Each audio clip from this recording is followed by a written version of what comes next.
You're tuned in to RBLR, the home of Tampa Bay's Reveler Sports. 4 seconds left. In front. Happy moment. The Tampa Bay Lightning have won the first Stanley Cup. And the Tampa Bay Lightning have won the Stanley Cup. Lightning strikes twice. The Tampa Bay Lightning win their second straight Stanley Cup.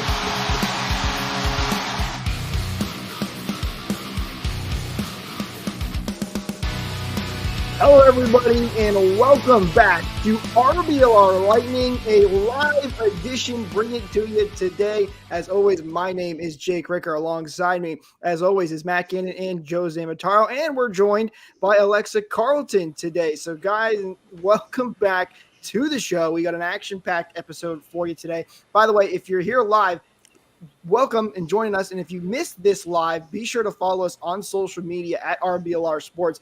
And follow us on YouTube so you don't miss out on future live episodes as well. But guys, welcome back. How are we all doing today? Alexa, you're up first. You're the fresh face. 10 out of 10. It's a good night. It's been a good night. Yeah, that is true. I'm glad that we decided to hold off on this episode and give a little time to let the Bolts come back and totally redeem themselves. How you doing, Matt? I will admit I'm doing tremendously better than 3 or so hours ago. Part of me is disappointed that we're doing this post game because I wanted to come in here swinging, but the better part of me is happy that we're doing this. Or I wanted to do it pregame. Now I'm happy we're doing it post game. We can have a little bit more of a lighthearted show instead of doom and gloom. Yeah, I tell you, boy, that. Go ahead, buddy. I was gonna say, for those of you that don't know, Matt in the Discord chat, he was not a happy camper. So it would have been an interesting episode, that's for sure, if this was not done after the post game of tonight's game. Yeah, I was kind of loathing, doing it with all the losses. I'd mentioned last show that I was going to Vegas, so I got to spend some time out there, had some fun, as much fun as I was having. I know that all Bolts fans weren't, but I also didn't get to see 100% of the games. And definitely didn't put any money on any of them, so that's always a good thing. Hey, at least you're continuing my theme of perfect timing, missing the bad parts of games. Yeah, you rubbed off on me. I did go to T-Mobile Arena though. I got to see. I watched about half of the Golden Knights play against the who the heck did they play? The Capitals. And it was always neat going to an away venue to check out a hockey game. It's always going to be a familiar experience, right? Because the formatting's pretty similar in all the places, but they put their own spin on things, and it's cool to see. I'm right there with you, Joe. I went down to Sunrise to watch a Panthers game, and I'm sitting there going like, wait a minute, this isn't the Lightning. This isn't Amalie Arena. What's going on out here? But it was enjoyable to watch the hockey game. But we got a lot of Lightning content to get to today. We'll be talking about Victor Hedman. We'll recap some of the games. Don't worry, won't make it too long. I don't know what he wants to, but we'll talk about what went wrong for the Bolts and what they need to do better moving forward. And then we'll also focus on tonight's game as well and the fantastic performance they had. But let's start with Victor Hedman, who hit his 1,000th NHL career game. Stamkos was the one to do most recently, and now Hedman has done it. A huge accomplishment for the big Swede. Alexa, I'll start with you. Hedman hitting 1,000 games. How about that? Yeah, super exciting. I mean, he's been around just not quite as long as Stamkos, and Stamkos hitting that milestone last year was really exciting. The ceremony was really good. Hedman's kids are super cute, and the older one didn't want the silver hockey stick. Apparently, that was kind of funny. But it's super exciting. I'm super happy for him, and it's a great milestone. I really wonder what watch he was gifted, because he actually looked genuinely surprised when he opened the box. I couldn't get a good enough angle to see what it was, but it must have been something nice. I love these ceremonies. I know I said it in the chat, but like I just can't help to sit on my couch and just cheese. Not even just like crack a smirk or something, but I'm just sitting there full, just loving every moment of it. I can only imagine how Victor feels and all his teammates, the guys that have helped him get there, coaching and whatever. It's a huge accomplishment. Like he's been one of my favorite, Lightning players since I started watching. And just, what more can be said about the dude?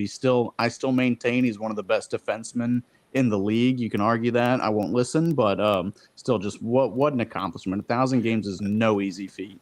As I'm saying, tonight he had an amazing play to break up a 2-on-0 that was going to go the other way. I mean, he still has it. He's getting himself into great positions. And they're saying during the broadcast of that, correct me, is it 2007 draft class?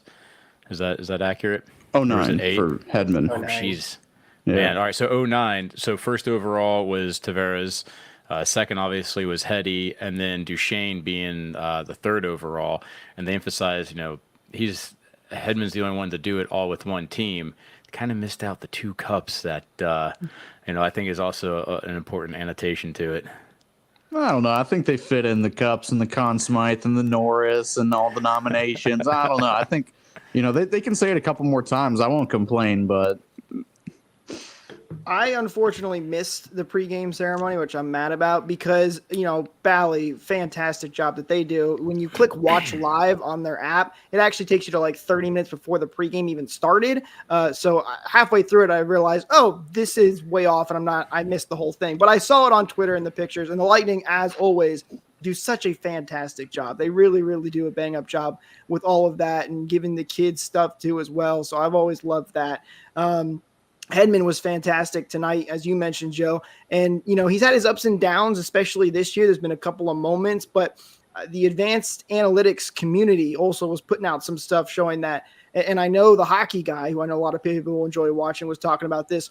Hedman is consistently like one of the best defensive defensemen of all time. I mean, he is no doubt up there. Dave Andreychuk mentioned, he said, Dave Andreychuk said, probably a Hall of Famer. He's definitely a Hall of Famer. You look at his career and you look at the awards that he's won and everything he's done. It is nothing short of amazing what Victor Hedman has been able to do. Let's do this, a little bit of fun here, I think. Let's see if we can go through some of our favorite Victor Hedman moments, if you guys can remember any. Who wants to go first? Everybody got one?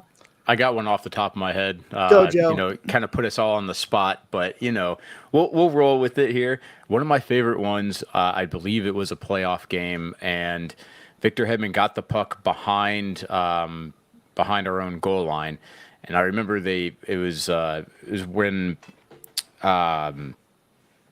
they'd sometimes put up the speeds that they'd show how fast a pass and how fast a shot is, and he took a slap shot, send it all the way to the far blue line where Callahan grabbed it.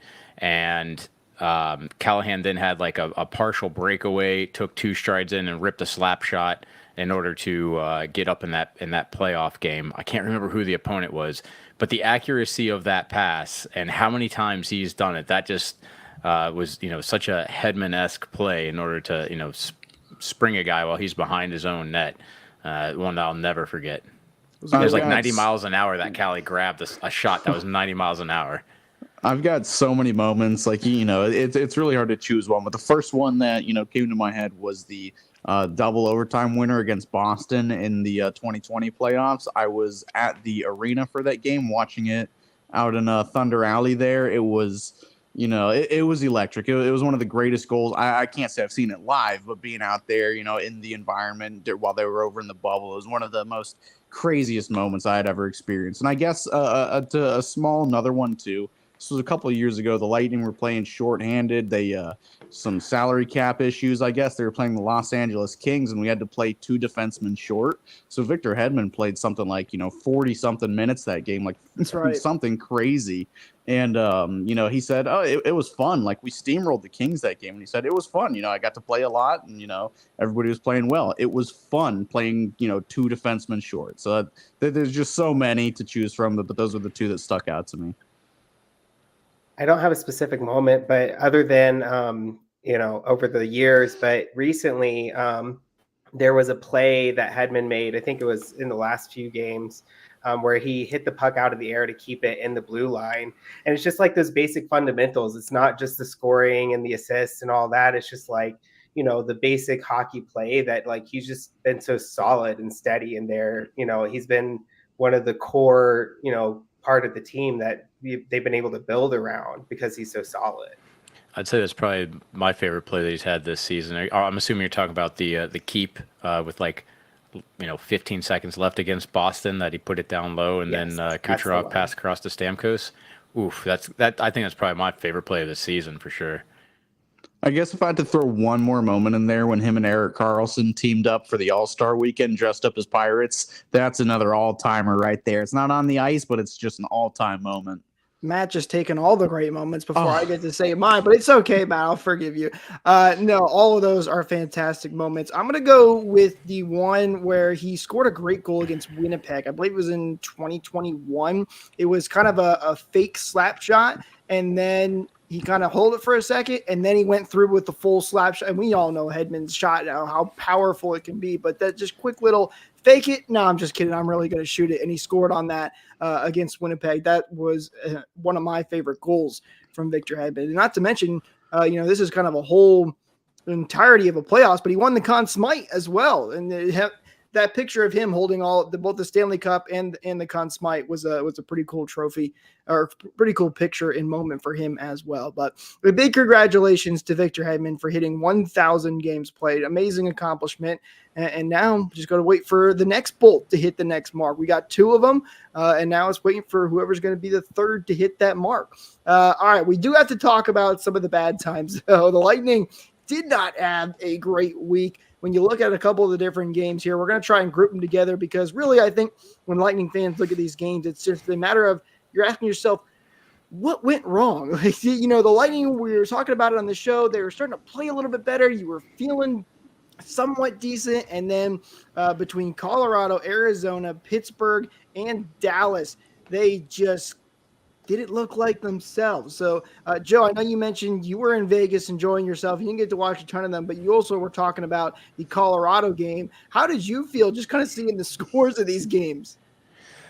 So I set my phone up to get live updates, and it'd start pinging off. And the Dallas Stars game, I was in the middle of a one of those all-you-can-eat buffets, and I did opt for the all-you-can-drink package as well. And if I would have made it so that every time the phone dinged, I had to take a drink, I wouldn't have been able to walk down the strip for that one. I tell you what. The Avs game though was one that got to watch at home, and I remember when we lost that game, it felt like the Lightning were doing everything for the most of the part right. There were some mistakes, but those mistakes were completely capitalized on by the Avs, and the Lightning got some 40 shots off. It made me think about some of the games where the Lightning were allowing the opposition to have some 40 shots at a certain point. Johansson was the goalie that had faced the most shots in the entire league.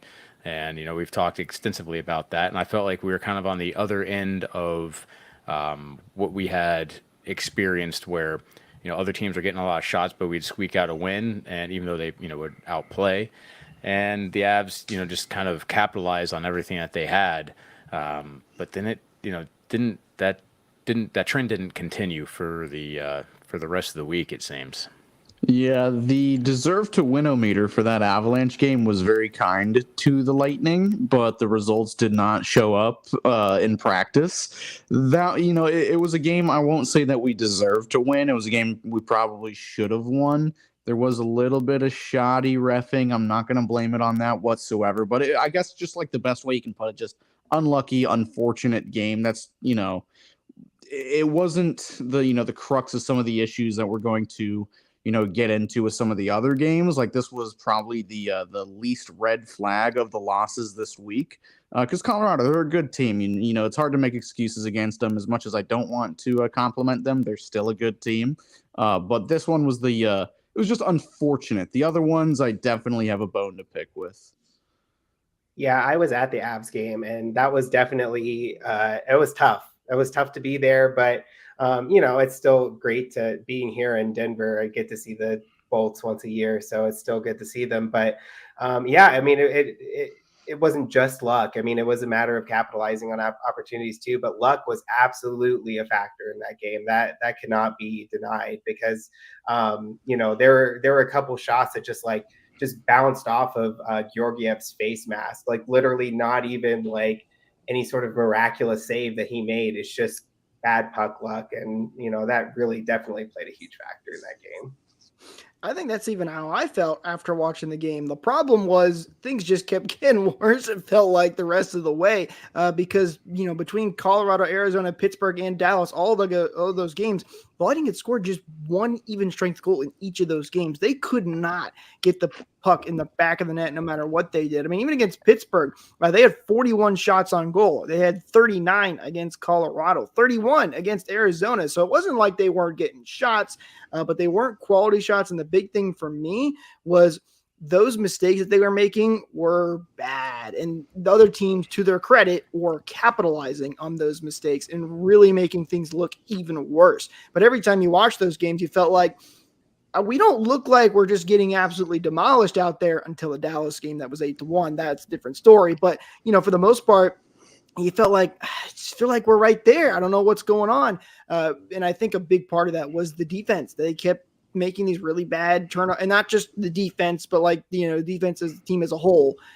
They could not stop making mistakes, and other teams were making them pay for it.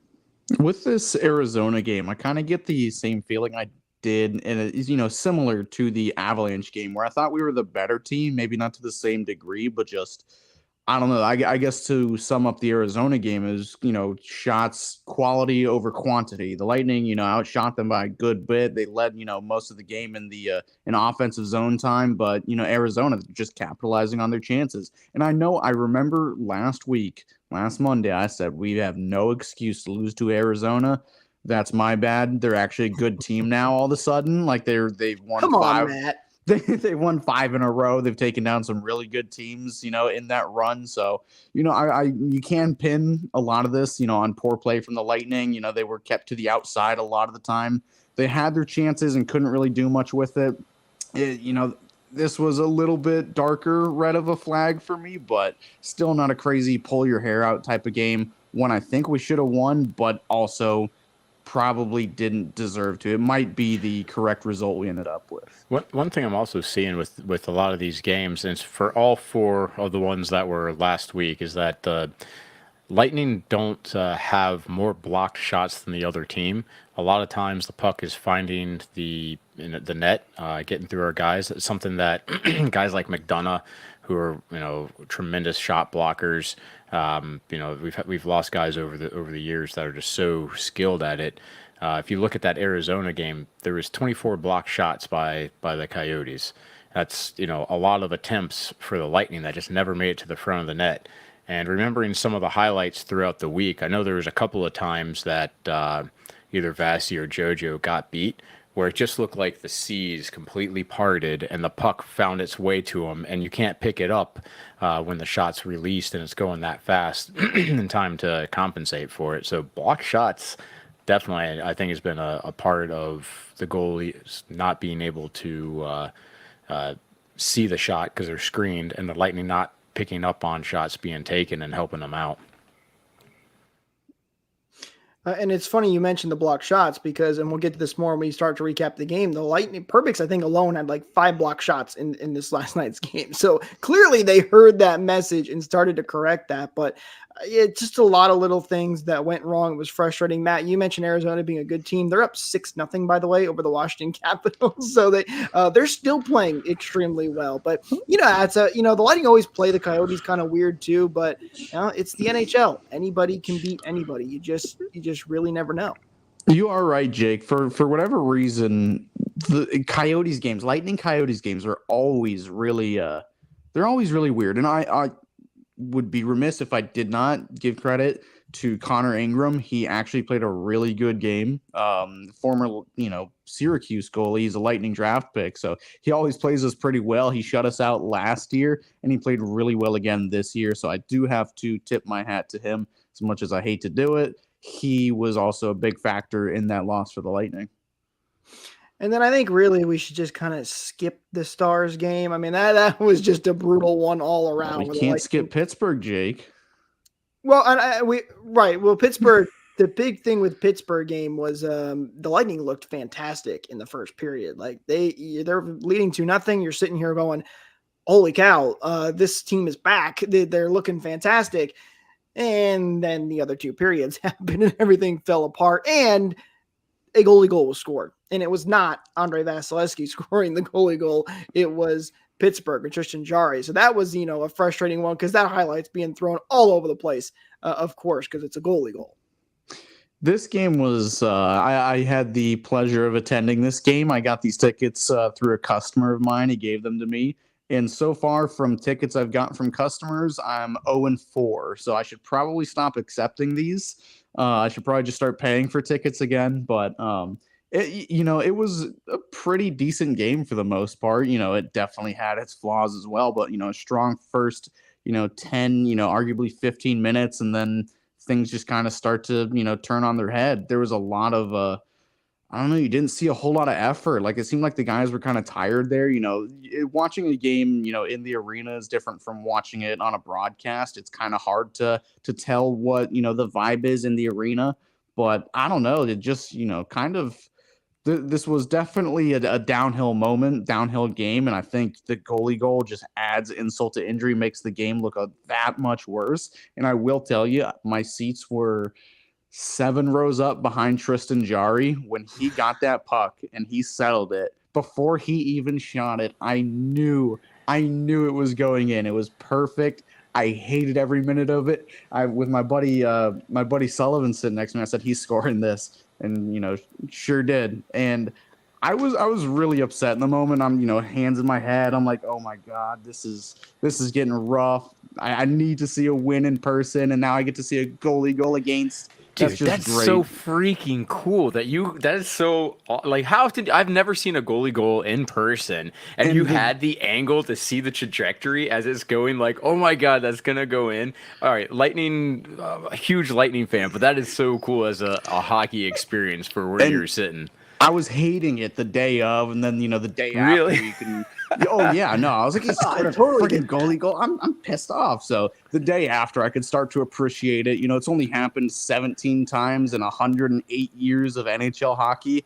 You do have to appreciate a goalie goal, no matter who it is, and even if it's Boston or Toronto or whoever. You kind of do have to appreciate it. So I do feel reluctantly lucky to see that in person. Bro, it was a really cool moment. That's a special moment, and like that'll be ingrained forever as a memory that you saw it, the trajectory of it going up. You knew it was going in when everyone else was holding their breath. That's pretty cool. Yeah, I'm with Matt. Like if I was sitting in Matt's position, I would want to push that memory out of my head. It just be terrible because I'd be sitting the same way. Like, of course I see a goalie goal and it's against us. I mean, come on, I had to be that way. But it is a rare moment and it is a cool moment. I mean, heck, one of my friends even walked by me one day after the game. He's like, 17. And I'm like, what are you talking about, 17? And then I realized, and I'm like, no, it's just terrible. I don't know about you, Alexa. How would you feel if you saw a goalie goal and it's against though? Yeah, I'd be devastated. But I mean, 17, I didn't know that actually. That's actually a really interesting statistic. I would be crushed. And only like half of those 17 have actually been shot in by a goalie. A lot of the times it's a goalie just clearing it and somehow it ends up off of a defenseman's stick into an empty net. So he really cut that 17 down to, let's say, 9 or so, which is, even crazier. Well, I want to remind everybody to like and subscribe right here on YouTube and follow us on social media at RBLR Sports, at RBLR Lightning, because we have got some great content coming up for everybody. I'm sure as a lot of you know, I am also a co-founder of the Bolt Report, and the Bolt Report in RBLR is doing an awesome new fundraiser that I would like to announce today. It's a ugly sweater kind of themed t-shirt, which is going on sale for $28.99, and 100% of the profits will be donated to Toys for Tots right here in the Tampa Bay area. Shop.rblrsports.com. You can head over there and check them out. You see some previews over there on the right side. I think there's some awesome t-shirts, and they're going to a great cause. And you're going to want to follow at @BoltReport_TV, because we will be doing some giveaways throughout the month of December as well. We'll be announcing that tomorrow, so be sure you're following so you don't miss out on the giveaway of some of these t-shirts. Again, all of the profits are going to Toys for Tots, so it's a great cause all through the month of December right here for the holidays as well. So it's perfect timing for all that. Be sure to go check it out, shop.rblrsports.com. And as always, you can use code BOLTS to get 10% off of your order. Links, as always, are in the description right here on YouTube. So, guys, I don't know if we got a big fundraiser coming up, so hopefully we can raise a lot of money here for Toys for Tots. Those are great designs. I think I might have to pick one up myself. I didn't know we had those in the oven, so great design. I'm going to have to get one. All right, let's go to. I was gonna say those remind me real quick of the joke jersey a little bit that the Lightning had all those years ago. That I still love, hold near and dear. Those are pretty cool. The palm tree, of course, you can never forget the palm tree jerseys. They should still release those as some third jerseys one year. It would be a lot of fun. But shop.rblrsports if you want to go check out those for the fundraiser. All right, let's get to the good stuff. All right, let's talk about the Lightning and the Dallas Stars tonight. This is, again, a live recording that we're doing. If you don't want to miss out on future live shows, be sure to subscribe right here to the YouTube channel.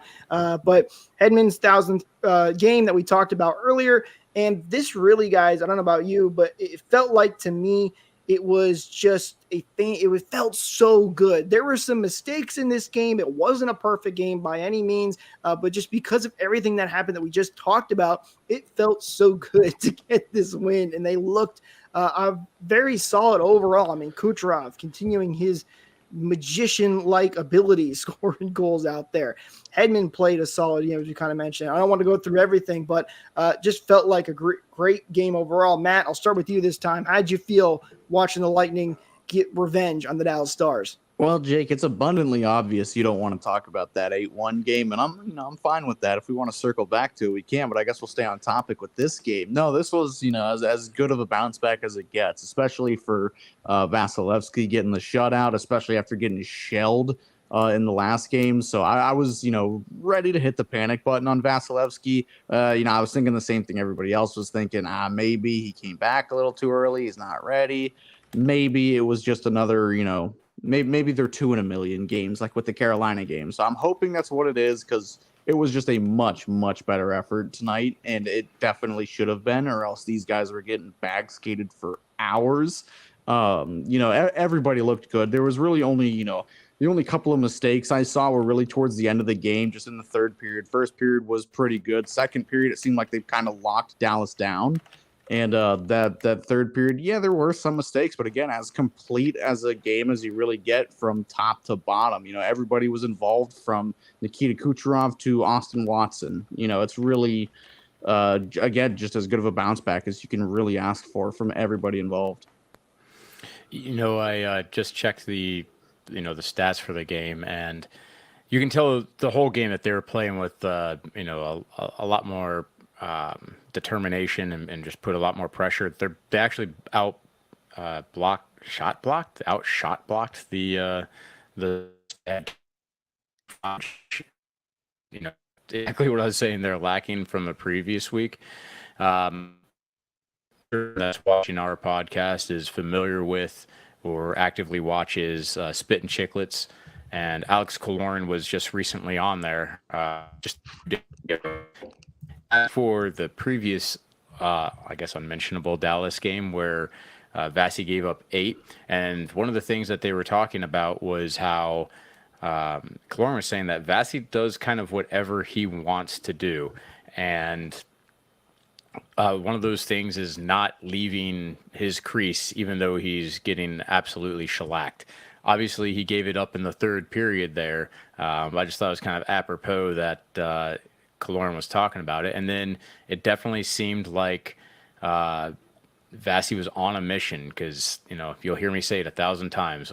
In order to win a Stanley Cup, your goaltender has to make all the saves he's supposed to, and a few he's not. And that is the Vasilevsky that we got tonight. Yeah, he had a Yeah, I'm couple glad of. that that's Vasilevsky that showed up too. Sorry, Matt. No, you. The defense was still, there were still some shaky moments from the defense, and I think that having that Vasilevsky be who showed up tonight was absolutely crucial. But also, getting some offensive production from some of the the guys on the second, third, fourth lines. Glendening got a goal. Cirelli got two. Cirelli's been a little quiet this season, so seeing him, and he's one of my favorite players personally. So seeing him, get a couple goals too was a huge thing in this game, and it made a big difference. So yeah, it really was a complete effort from top to bottom.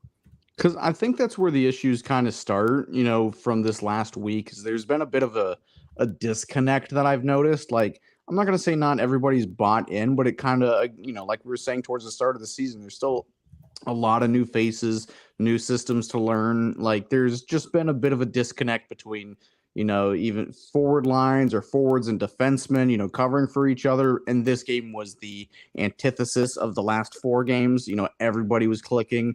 Whether be it forwards and a defenseman, or everybody on one line, or a D pairing, everybody was kind of on the same page for the most part. Again, it wasn't a flawless game, but again, as good as it can be. And I'm glad you brought up Luke Glendening. Did I tell you guys or not that he was just amazing? I don't know if you guys think the same thing. I get lovey-dovey with some of these players, especially some of these meat and potatoes, blue collar kind of guys. I love Luke Glendening, and he's already surpassed his goal total from last year, scoring against your former team. I think he only played a couple seasons with Dallas, but that always feels really good.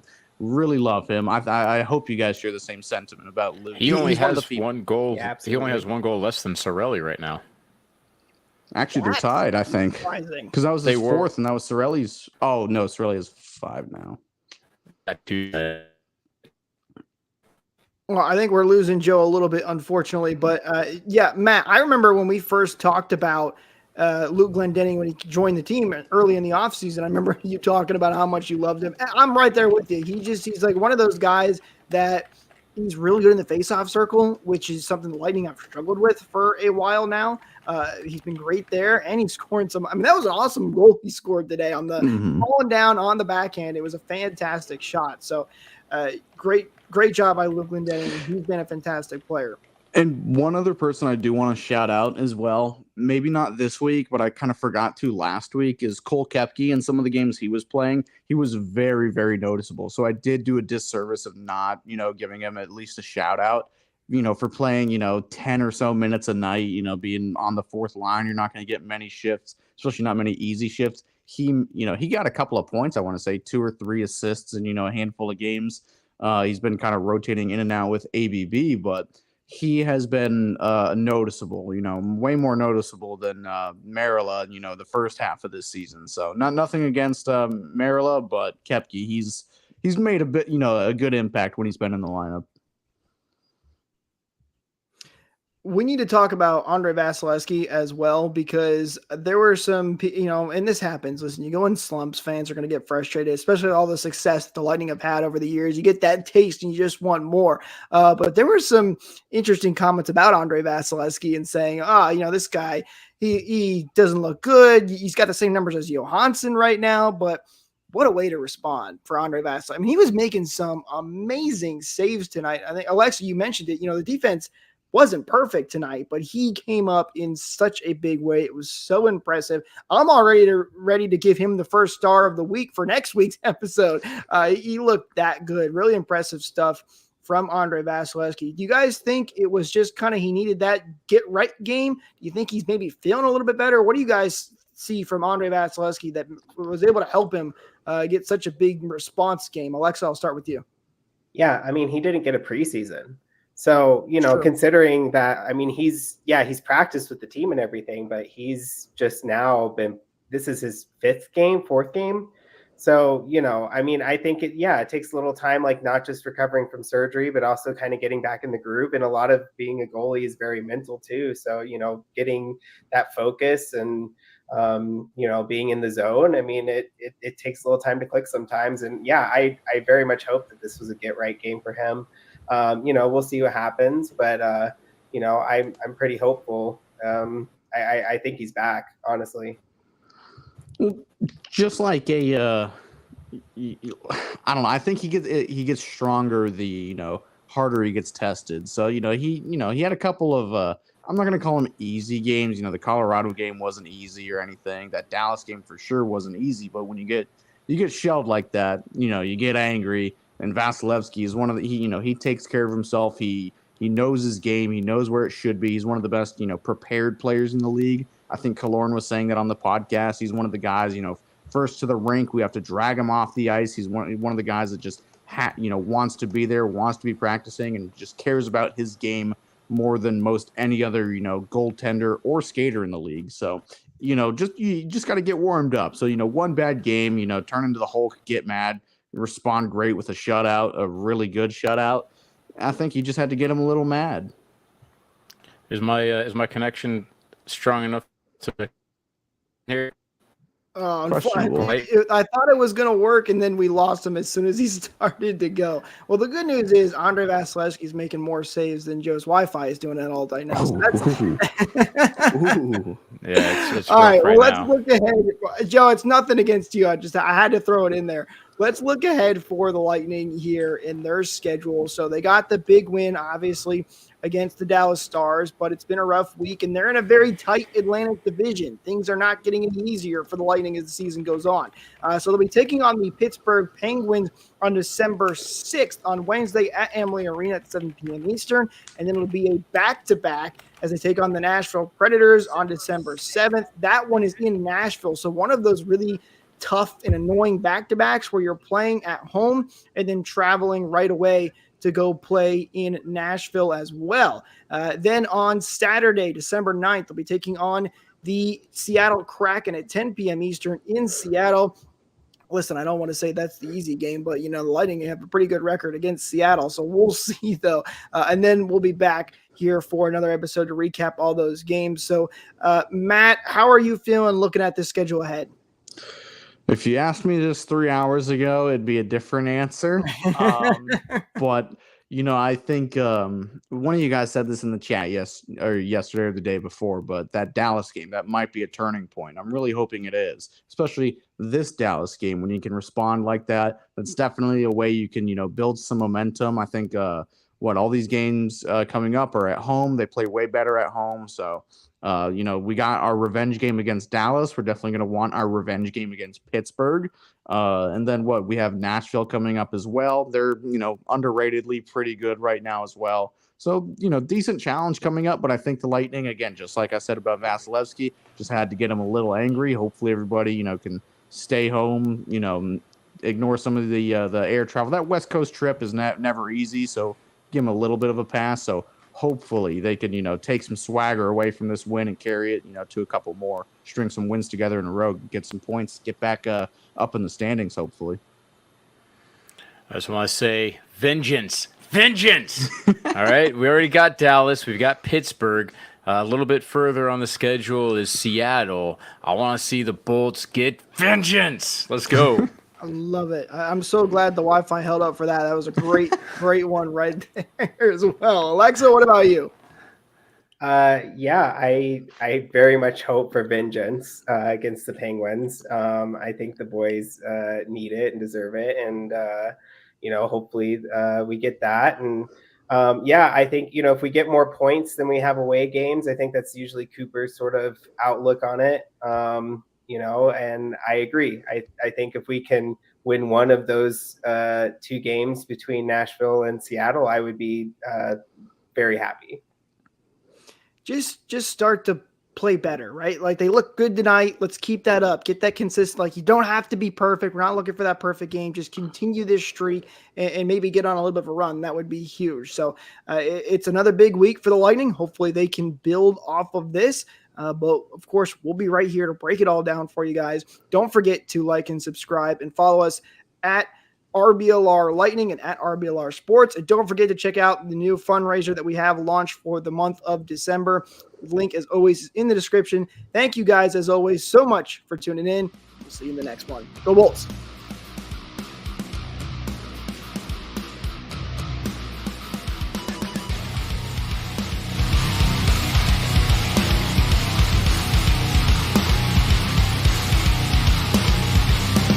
Thank you for tuning into this presentation by RBLR Sports. On your way out of the stadium, please remember to like and subscribe.